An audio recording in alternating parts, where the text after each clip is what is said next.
जी, उम्मीद है कि आप सब लोग खैरियत से होंगे। आज की इस वीडियो के अंदर मैं आपके साथ 2 इन्फॉर्मेशंस शेयर करूँगा। एक ईरान के जौहरी साइंसदान मोहसिन फ़खरीज़ादा की टारगेट किलिंग के हवाले से अब कुछ मज़ीद इत्तलात सामने आई हैं। पता चला है कि ईरान के अंदर से ही कुछ लोगों ने इस्राएली एजेंट्स की मदद की थी और इसमें ईरान की सिक्योरिटी फ़ोर्सेस के एहलकार शामिल थे और अब ईरानी इदारे, ईरानी सिक्योरिटी इदारे एक-दूसरे को तनकीद का निशाना भी बना रहे हैं और एक-दूसरे पे इल्ज़ामात भी लगा रहे हैं। इसकी क्या तफ़सीलात हैं, वो भी मैं इस वीडियो के अंदर आपके साथ शेयर करूँगा। उसके अलावा इसी साल हमने देखा कि जनवरी के महीने में न्यू दिल्ली में, इंडिया में इस्राएली सफारत खाने के बाहर एक धमाका हुआ था। इस धमाके में कौन मुलविस था, किस नए गिरोह का नाम सामने आया है, क्या मकासद थे, वो तफसीलात भी इस वीडियो के अंदर मैं आपके साथ शेयर करूँगा। अगर हम मोहसिन फ़खरीज़ादा साहब की टारगेट किलिंग के हवाले से बात करें, जो ईरान के सबसे बड़े जौहरी साइंसदान थे, उनको कहा जा रहा था कि इस वक़्त जो ईरान का न्यूक्लियर प्रोग्राम है, उसमें वो सबसे ज़्यादा इम्पोर्टेंट शख्सियत थे। उनका गुज़िश्ता बरस कत्ल किया गया, उनको निशाना बनाया इस्राएली एजेंट्स ने। उसकी क्या तफ़सीलात थी, वो भी मैंने आपके साथ शेयर की थी।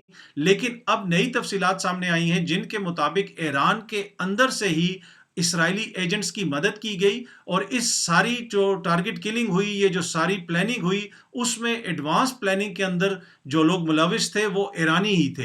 उसमें ईरान का एक अपना फ़ौजी शामिल था, जिसने तमाम तर कार्रवाई की, एडवांस प्लानिंग की। प्लानिंग करने के बाद इस्राएली एजेंट्स तक इंफॉर्मेशन पहुंचाई, फिर उनको वो मुल्क के अंदर भी लेके आया।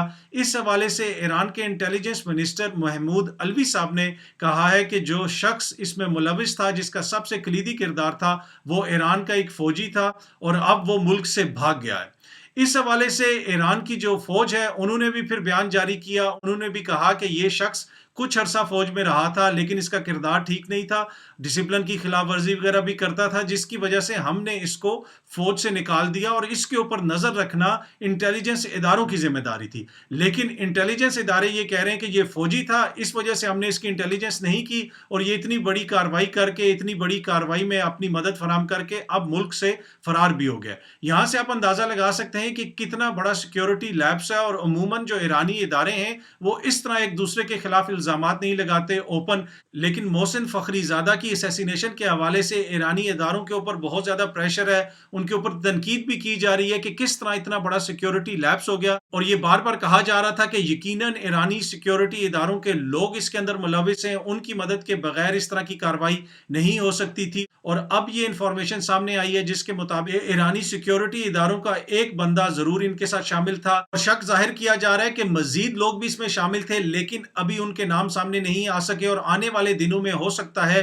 कि मज़ीद इस तरह की तफसीलात सामने आए, जिनसे पता चल सके कि कितने लोग ईरानी सिक्योरिटी फोर्सेस से इस्राएली एजेंट्स के साथ मिलकर काम कर रहे थे, जिसकी वजह से मुमकिन हो सका कि ईरान के सबसे बड़े जौहरी साइंसदान को निशाना बनाया जा सके। मोहसिन फ़खरीज़ादा वो वाहिद साइंसदान नहीं थे जिनको ईरान के अंदर इस्राएली एजेंट्स ने निशाना बनाया। इससे पहले भी काफ़ी साइंसदानों को ईरान के अंदर ही निशाना बनाया गया। इसकी एक वजह सिक्योरिटी एक्सपर्ट ये बताते हैं कि ईरान के सिक्योरिटी इदारों और आम आवाम जो है, उनमें बददिली है। वो एक दूसरे के ऊपर एतमाद नहीं करते। कुछ लोग उनको पसंद नहीं करते, उनके रवैये को पसंद नहीं करते, जिसकी वजह से फिर जो बैरूनी ताकतें हैं, उनको इंटेलिजेंस हासिल करने में आसानी होती है। और यही वजह होती है कि किसी भी मुल्क के अंदर जब आपने कार्रवाई करनी हो, तो पहले जो दुश्मन इदारे होते हैं, वो उस मुल्क के अंदर अवाम और सिक्योरिटी इदारों के दरमियान बददिली पैदा करते हैं। ये थोड़ा सा डिफरेंट सब्जेक्ट है, इस हवाले से मैं एक और वीडियो बनाऊंगा और बहुत जल्द आप लोगों के साथ शेयर करूंगा। दूसरी खबर, जिस तरह वीडियो के शुरू में मैंने आपको कहा था कि जनवरी के महीने में इसी बरस न्यू दिल्ली में इसराइल के सफारत खाने के बाहर एक धमाका हुआ था, जिसके बाद इंडियन इदारों ने इस हवाले से जामे तहकीकात की और अब ये पता चला है कि इस धमाके के अंदर ईरान की जो कुद्स फोर्स है, उन्होंने मदद की एक मुकामी ग्रुप की इंडिया के अंदर और उस मुकामी ग्रुप ने वहां पे ये धमाका खेज मवाद नस्ब किया और फिर इसको रिमोट कंट्रोल धमाके से उड़ाया। ये थोड़ा सा मवाद था जिसका मकसद ये था कि एक पैगाम दिया जाए, इसलिए कि ईरान अपसेट भी नहीं करना चाहता था इंडिया को, लेकिन उसके साथ साथ वो इसराइल को एक मैसेज भी देना चाहता था कि हम आपको निशाना बना सकते हैं।